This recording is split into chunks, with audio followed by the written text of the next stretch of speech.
Go ahead and open your Bibles to John chapter 18. This morning we begin in verse 12, and we're just going to continue on with the account of these last hours of Jesus' ministry on earth. As we think about him being taken into custody here, just looking back a little bit as far as what's gone on to get him to this point, you remember just 6 or so days earlier than this, he entered into Jerusalem triumphantly. Everybody praised him as the coming king, throwing their coats on the ground, taking palm branches down, and he entered into the city. Throughout the next several days, he would spend the time teaching in the temple, and then in the evening he would go up and spend that with his disciples on the Mount of Olives. Early morning, he would go back down and spend more time teaching in the temple, and that process kept going through the week until we get to his time in the upper room with the disciples for that Last Supper. And we see that the Apostle John spends several chapters describing the events there over those few hours. Jesus and 12 disciples, then Jesus and 11 disciples as Judas departs. And we see that he is preparing them for what's about to happen.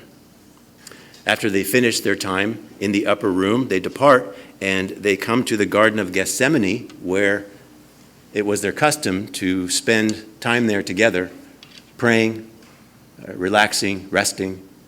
And as we saw last week, after Jesus has prayed and the disciples have spent some time sleeping because they're exhausted, Judas comes with Roman and Jewish authorities, and he is there to arrest Jesus.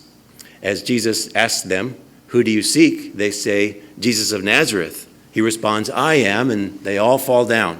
Hundreds of people from the power of just Jesus' words falling down. They get back up. Jesus asks them again, "Who do you seek?" And they said, "Jesus of Nazareth." And he says, "I told you I am he. Let these others go and do what you have to do." With that, we come to our passage. We'll go from verse 12 through verse 24. Let's read together. Taken into custody. So the Roman cohort and the commander and the officers of the Jews arrested Jesus and bound him and led him to Annas first, for he was father-in-law of Caiaphas, who was high priest that year. Now Caiaphas was the one who had advised the Jews that it was expedient for one man to die on behalf of the people. Simon Peter was following Jesus, and so was another disciple. Now that disciple was known to the high priest and entered with Jesus into the court of the high priest. But Peter was standing at the door outside. So the other disciple, who was known to the high priest, went out and spoke to the doorkeeper and brought Peter in. Then the slave girl who kept the door said to Peter, "You are not also one of this man's disciples, are you?" He said, "I am not." Now the slaves and the officers were standing there, having made a charcoal fire, for it was cold, and they were warming themselves. And Peter was also with them, standing and warming himself. The high priest then questioned Jesus about his disciples and about his teaching. Jesus answered him, "I have spoken openly to the world. I always taught in the synagogues and in the temple, where all the Jews come together, and I spoke nothing in secret. Why do you question me? Question those who have heard what I spoke to them. They know what I said." When he had said this, one of the officers standing nearby struck Jesus, saying, "Is that the way you answer the high priest?" Jesus answered him, "If I have spoken wrongly, testify of the wrong. But if rightly, why do you strike me?" So Annas sent him bound to Caiaphas, the high priest. I think you can see that even the way that passage starts and the way it ends, we're just jumping into the middle of a flow of events going on here, one right after another. And as we look through our passage, you'll see the outline there on the inside of your bulletin, where you're going to talk about the arrest of the Messiah, and then we will look at the structure of the courts. And this will help us. Perhaps there are times you hear about something going on in other parts of the world, and you hear about the prime minister of so-and-so does this, or the president of so-and-so, or the leader, or the secretary general, and you're thinking, I don't know what the government over there is even about. What does this mean? Is it equivalent to the president of our country, or what are they talking about? So it's good if we can understand the structure of the court system in Jesus' day so we know why he's going through these different interviews and examinations. Third, we'll look at the interest of the disciples, two mainly, Peter and John, and then finally we'll look at the beginning of the trials. So we start with the arrest of the Messiah. We see there in verse 12. So the Roman cohort and the commander and the officers of the Jews arrested Jesus and bound him. You remember this cohort John had spoken about when they arrived at the Garden of Gethsemane. You can think of a battalion as well. And technically speaking, this was 600 people in the Roman army. John introduces as well a commander here, and this commander was in charge of a number of troops. You know the word centurion, that's a Roman word, and it is a man who's in charge of 100 troops. That's where we get the word century from, right? This is a chiliarch, and the beginning of that word means 1,000. So a commander is somebody in charge of 1,000. So again, this gives you a look into how many people are there. This is a large group, and that's just the Roman side, right? Also, John says the officers of the Jews. Well, these are the temple police, those who served the religious authorities by making sure the functioning of the temple was according to their liking. So they arrest Jesus and tie him up. You can see them grabbing him. Carefully at first, because they're not sure what's going to happen in light of the power he expressed in his words just moments ago. But then more forcefully, they take him into custody, tying his hands likely behind his back. Understand that there is no warrant to do this. There's no set of charges that he deserves this kind of treatment. And again, we understand that Jesus allows this. He's allowing this to happen. He's not defending himself. He's not asking many questions. This is not the time or the place to resist. Over in Luke chapter 22, we read this.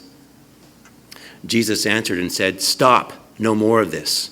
This is after Peter had cut off the ear of one of the soldiers who had come to arrest Jesus. Jesus heals this man's ear. And then Jesus said to the chief priests and officers of the temple, "Have you come out with swords and clubs, as you would against a robber? While I was with you daily in the temple, you did not lay hands on me, but this hour and the power of darkness are yours." So he's hands off as far as what's going on there. He's allowing it to happen for his own purposes. The end of Matthew gives us this detail. He adds a warning when he tells Peter to put his sword back into its place. He says, "For all those who take up the sword shall perish by the sword." Just a reminder that we as followers of God think spiritually. Our power is spiritual power, and we understand this is what God has called us to do. And then in Matthew, the very next verse, listen to what he says, thinking about his own power. "Or do you think that I cannot appeal to my Father, and he will at once put at my disposal more than 12 legions of angels?" Thousands of angels at Christ's disposal at that moment, if he wanted. And so he's telling the people there, he's telling Peter and the disciples, this is not a time to resist. He's telling those who are arresting him, the power of darkness is at work. It's in your hands to do this. He's reminding his disciples, and I'm sure the soldiers who can hear him are listening, that he could call down 12 legions of angels, and they'd be there at his side. So this is all going according to plan.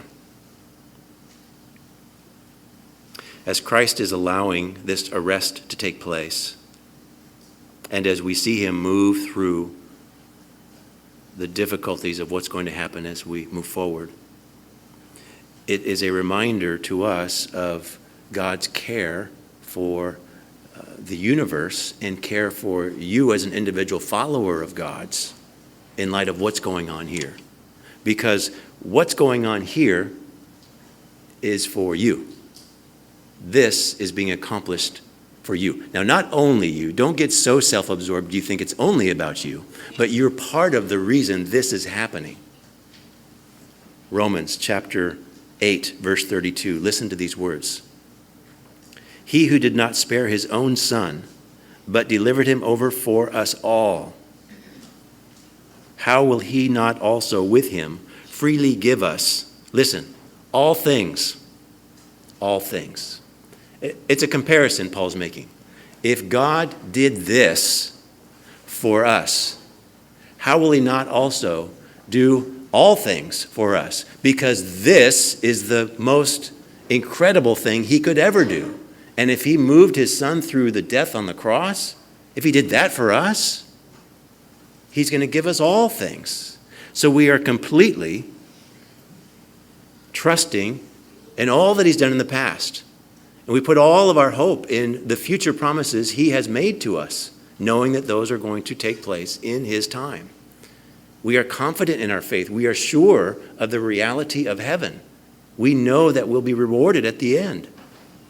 And this is what we understand in light of what we're moving through here in this account of Christ. It's been a long day already for Jesus and his disciples. It's dark. It's late at night.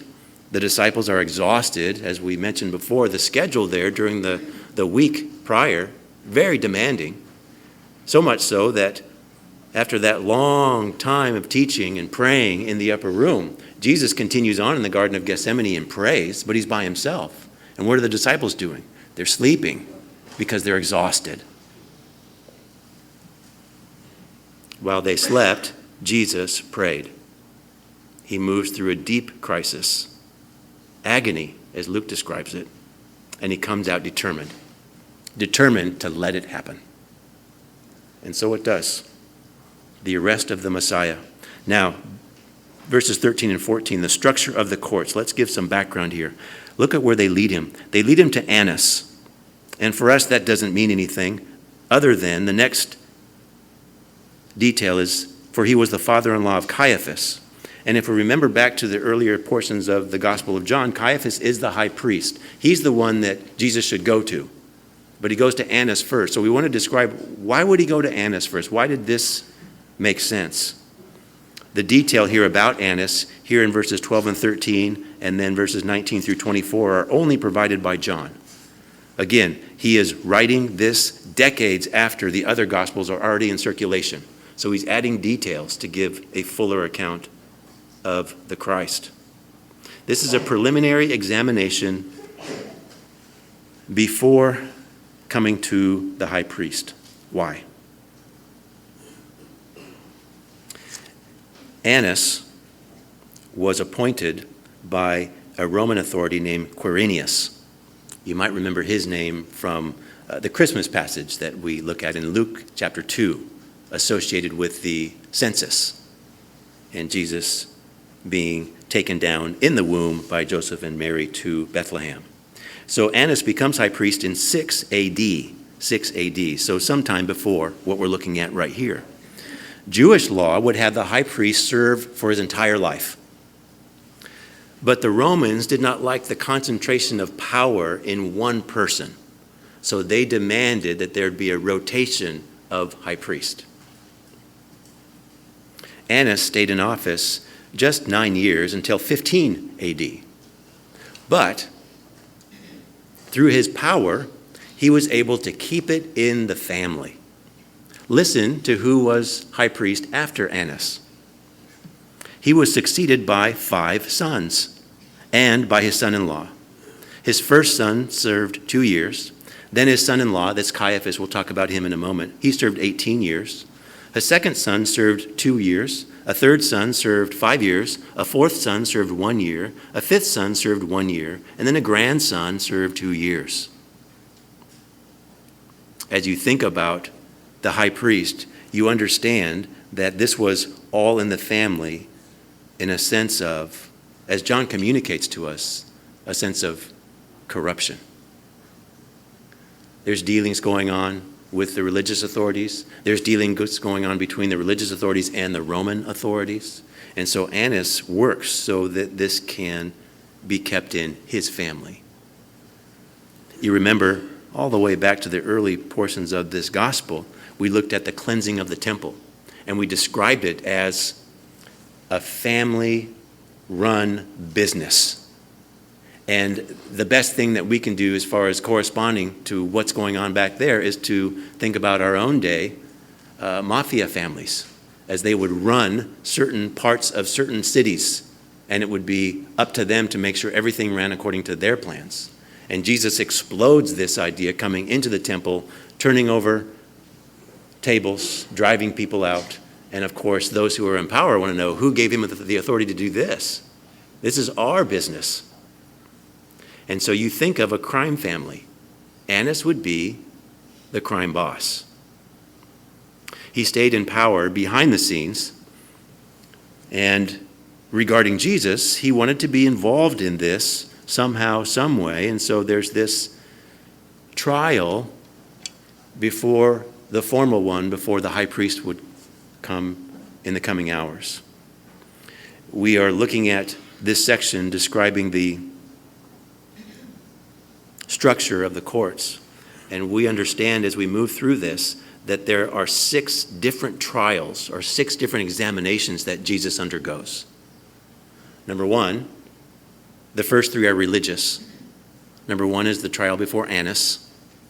Number 2, the trial before Caiaphas. And number 3, the trial before the Sanhedrin. The religious trials are over. They send it over to the Romans. Then we have the civil trials. Remember, the Roman government occupied Jerusalem. The Roman Empire ruled over Israel. And so they were there keeping the peace. And so the civil trials were Pilate, and then Herod, and then back to Pilate. And so this morning we just look at the first trial. That is the one before Annas. Now, coming back to verse 13.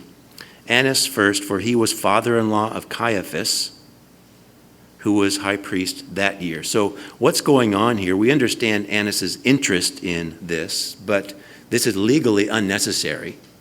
And what he's doing is finding out information that he wants while the leaders are gathering with Caiaphas and the Sanhedrin gathering there for something more official. Remember, this is still the middle of the night. There would need to be a waking up of all the key people to gather together because we've got this Jesus now, and we want to deal with him right away.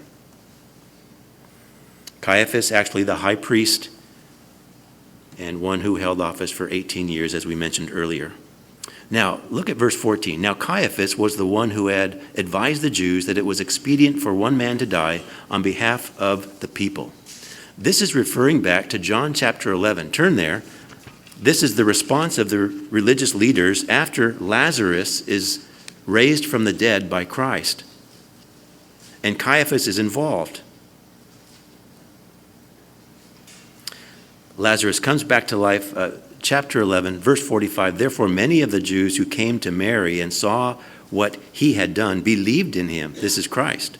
But some of them went to the Pharisees and told them the things which Jesus had done.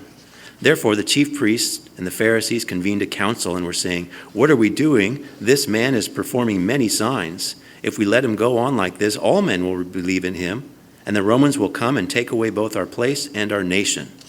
Now Caiaphas speaks.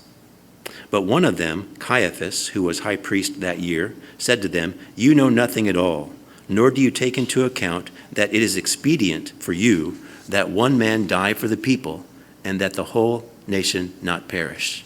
Now John gets into the spiritual reality of what's going on here. Verse 51. Now he, Caiaphas, did not say this on his own initiative, but being high priest that year, he prophesied that Jesus was going to die for the nation. And not for the nation only, but in order that he might also gather together into one the children of God who are scattered abroad. So from that day on, they planned together to kill him. So John inserts the truth in verses 51 and 52 of what God is doing here. Caiaphas has no idea what he's saying spiritually. The people don't understand what he's communicating. They're just thinking, we need to kill Jesus. And so they begin on that day to do so. The earthly motive that Caiaphas has is to rid themselves of Jesus. but there is an unconscious prophecy, we'll say it that way. And so what we have here is Caiaphas's part in the death of Christ. It was the high priest each year who would present at the Day of Atonement the offering on behalf of all the people. Caiaphas, as high priest, would carry out this duty. Right now, what holiday is it? Passover.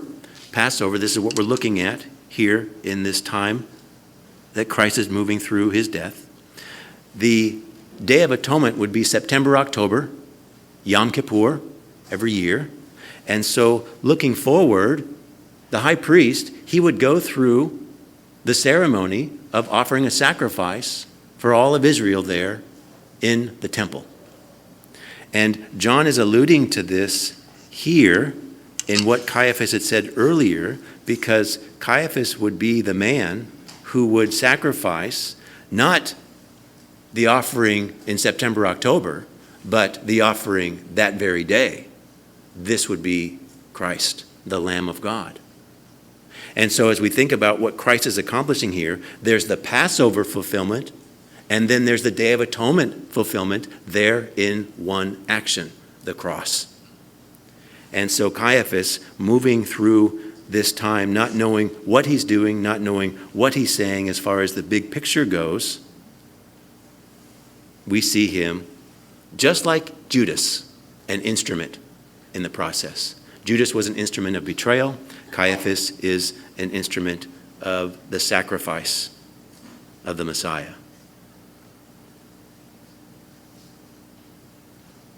You think about what Jesus is doing here, what's being orchestrated, arranged here, knowing that the timing is perfect. The coming of Christ into the world, perfect timing. The coming of his ministry, 3 years, perfect timing. The coming of this moment where he allows himself to be arrested, perfect timing.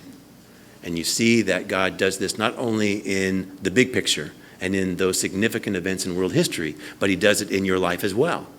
Everything that you're moving through right now, perfect timing. Perfect. Now, in your mind, you may say, too slow, too fast. God says, no, it's going right according to plan. Even the difficulties, even the spiritual battle, even the challenges, God uses them all together for good, for his purposes, because you love him. Now we come to the third point here. That is the interest of the disciples, beginning in verse 15. John says, Simon Peter was following Jesus.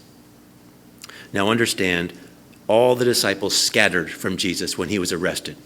So back in verse 12, as he's being tied up and taken off, the disciples flee. And this is something that Jesus himself told them would happen in the upper room.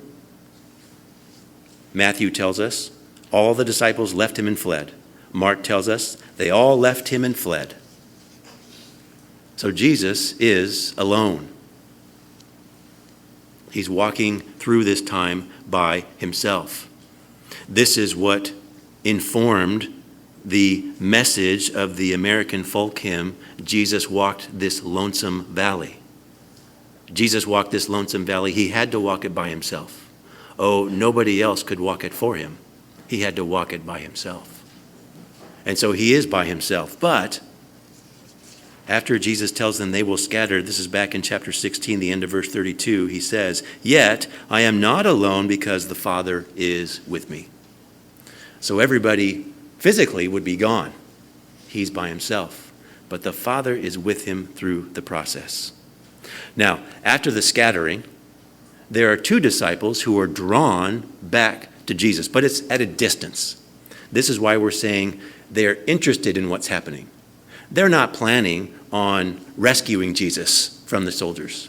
They're not planning on making themselves known, and they could be defense witnesses for Jesus, saying that he was really a solid person and you shouldn't be doing this to him.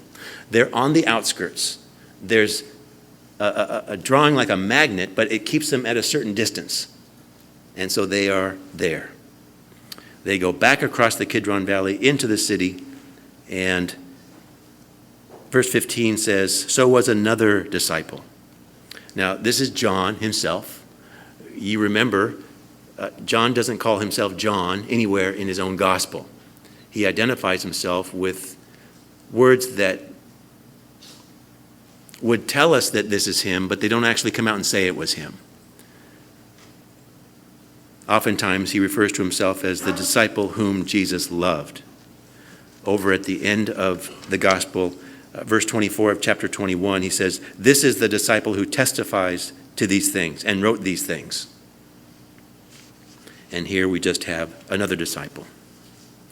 John is often linked with Peter, all the way back to his time as a fisherman, and then moving through his time in the ministry. Peter, James, and John were that inner circle of Jesus, the only ones who, for example, got to be taken up to the Mount of Transfiguration. They spent the most time with him. And then we look into the early church. We see Peter and John together in the book of Acts, ministering there in the temple.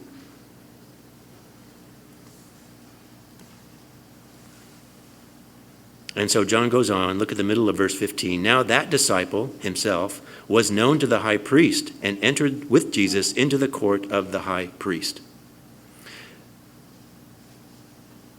It doesn't mean he was necessarily a friend of the high priest, but there was an acquaintance that was well enough known to be granted entrance into what's going on here.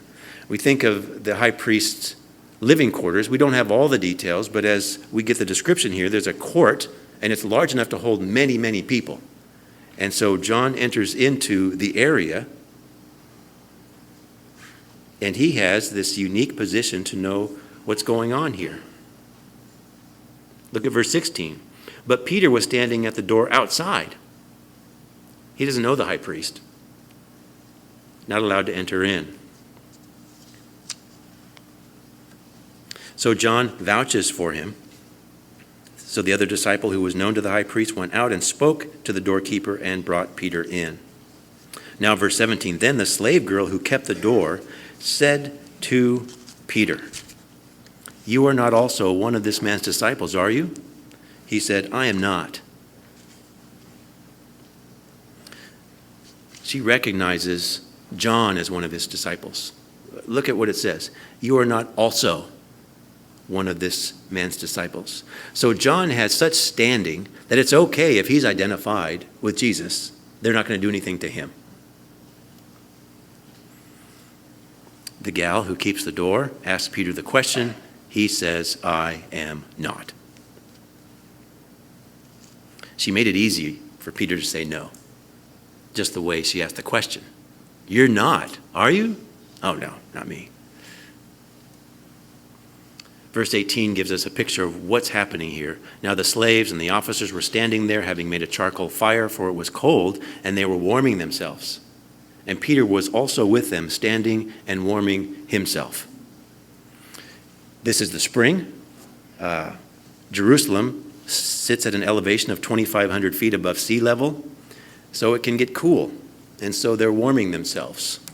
You picture large cities with people on street corners standing around large drums or trash cans with fire going on inside because they're very cold. You can picture a campsite situation where people are cold as they're spending time in the wilderness and they're around a campfire trying to keep warm. This is what's going on here in the courtyard. There's much activity, even though it's the middle of the night. A variety of people are there. Some worked there for Annas and for Caiaphas in connection with the temple police. Some were part of the crowd that had arrested Jesus. It seems that the soldiers had apparently returned back to their barracks. They're not mentioned. Peter is in the crowd, trying to mix in. Remember, he's the one who had cut off the ear of Malchus. He had tried to kill one of these people. Even though he's trying to be discreet, there's a mixture here because he's courageous enough to follow after Jesus at a distance. We could say, well, where are the other disciples? Only Peter and John are there. But at the same time, he says, "I am not a follower of Jesus." And at this point, he's unashamed by his lie. There's a battle going on in his heart. There's an old saying, don't forget in the darkness that which you have learned in the light. And Peter is wrestling through this very principle. He's not remembering what Jesus had said. When sin rises up, it's best for us to nip it in the bud.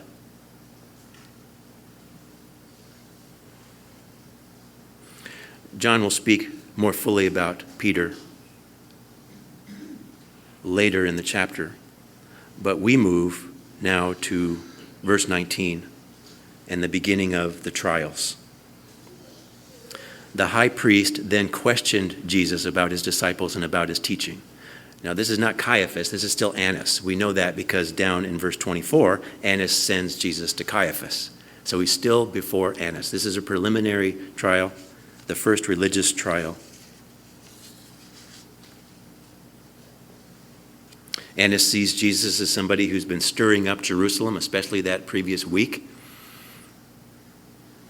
You can picture today somebody being arrested and brought into a police station. This is kind of the scene that's going on here. And so he asks him about two things, his disciples and about his teaching. His disciples, perhaps he wants to know. And by the way, the kind of people that they would interview this way or examine this way would be people who wanted to overthrow the government. People who were religious extremists. People who wanted to stir things up. And Jesus was certainly stirring things up, but he was not doing so for the purposes other people would be motivated by. So Annas is asking about his disciples, his followers. He wants to know about his purposes, his plans. Maybe he's just a rabbi with a following. Is he really claiming to be Messiah? What is going on in this person?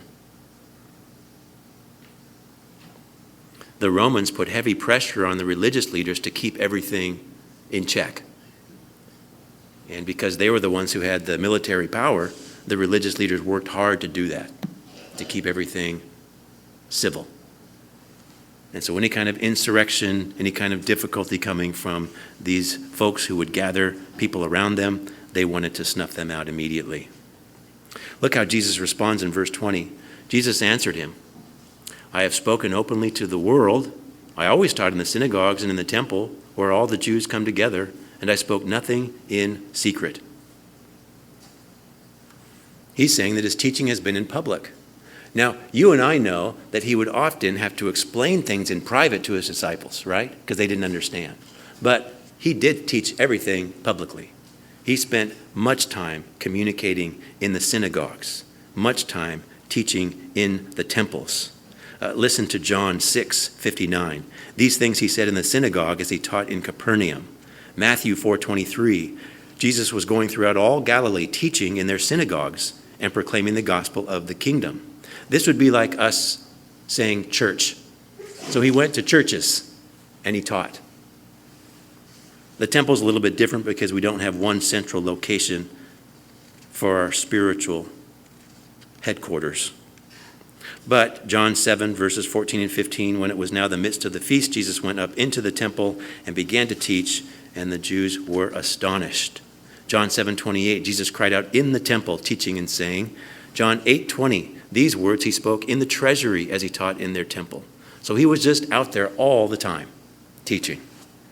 Crowds would come together, nothing in secret. Verse 21, Jesus continues, why do you question me? Question those who have heard what I spoke to them. They know what I said. Now, in these examinations, as we move through these 6 trials, you'll see that Jesus mostly keeps quiet. But there are certain questions he asks to accomplish his plans and purposes, and this is one of them. He tells them who to ask if they want answers. There were many witnesses, multitudes of witnesses, in fact. But it's the middle of the night, and they don't really have anything substantial against him, so they're simply trying to trick him. Just like they were in public in the temple, when they would bring challenging questions to him. They would try to trip him up. It's the same thing going on here. Now, verse 22, we have this action. When he had said this, one of the officers standing nearby struck Jesus, saying, "Is that the way you answer the high priest?" Remember, who's in control here? Jesus is in control. He has worked out the details for Judas and his betrayal. He's worked out the details for Peter and what he's going to do. He has worked out the details for this particular person to be there who would rashly strike him. The striking of Christ here could be either with a hand or with a rod of some kind.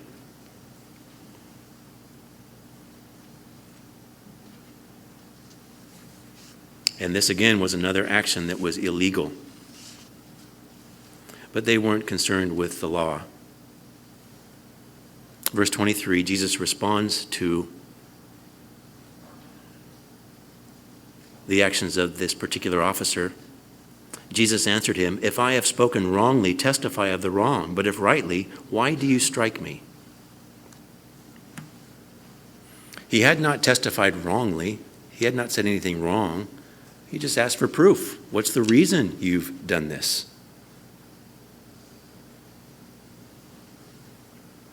If he's spoken rightly, which he has, why would there be the cause to hit him? Well, it's always easier to evade the truth or silence the one speaking when you're trying to get him or her to say what you want him or her to say, rather than get into some kind of reasonable conversation about what's happening. Jesus presses the point, exposes their hypocrisy. Now, we know that there was likely some mistreatment at the arrest and then the bringing him to the high priest's location. But this is the first overt detail of unnecessary mistreatment against Christ. If you turn over to the book of Hebrews, you'll see that what I just said is not completely accurate. It was unjust, but it was not unnecessary. It was not unnecessary. I think in my mind, I would think it would be a lot easier if Jesus just came down from heaven and then lived a few hours, few days, was crucified and went back to heaven, because then he wouldn't have to suffer all this stuff. Because we know this is just the beginning of mistreatment, mockery, spitting, slapping, not just by the religious leaders, but then by the Roman leaders as we move through that. And is this all really unnecessary? And the writer of Hebrews says, no, it's not unnecessary. This is part of the plan. And Jesus knows this. Hebrews 5, 7 and 8. Put this passage to memory. In the days of his flesh, he offered up both prayers and supplications with loud crying and tears to the one able to save him from death, and he was heard because of his piety. This is speaking about his entire ministry, but you think mainly of Gethsemane, right? And then we have this statement, verse 8. Although he was a son, he learned obedience from the things which he suffered. As the suffering increases, it's going to stair-step up all the way till what? The cross. The cross. Because just as Jesus could have called down those 12 legions of angels as the arrest is happening, he could have said mid-cross, I'm done. This is too hard. Don't want to do it. And we say, well, he's God. And we say, yes, also, he's man. Fully God, fully man. So, of course, we understand, backing up, looking at the big picture, that would never happen. But we know, as the fact that he's fully man, he grew, he developed, and he learned obedience. Not that he was disobedient to anything, ever, but he learned more obedience and more obedience to get through this hour of his suffering, and then the next hour of his suffering, and then the next hour of his suffering. The beginning of the cross was not as much suffering as the end of the cross And so he moves through those hours on the cross to accomplish what God has in store for him. Absolutely necessary in God's plan. Unjust? Absolutely unjust. We see here that there is a purpose for suffering in general. We know we grow when we suffer. And we are reminded, looking at what Jesus is experiencing, that this is true for specifics as well. Whatever we suffer through, there's growth for that suffering. Sometimes it's disciplinary. Always it's preparatory. You have no idea what God has in store for you tomorrow. But you do know your suffering today is purposeful for tomorrow. And so we keep our eyes on Christ. John wraps up this section with this sentence here in verse 24. So Annas sent him bound to Caiaphas the high priest. The preliminary examination is over. It seems that he was perhaps untied during his examination. He was tied up during his arrest, and now he's sent bound to Caiaphas the high priest. And so they rebind him, and Caiaphas the high priest receives him. Now we have this interview with Caiaphas in the other three Gospels.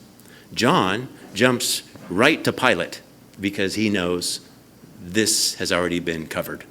And so we'll tie that together the next time we are together in our study of the Gospel of John.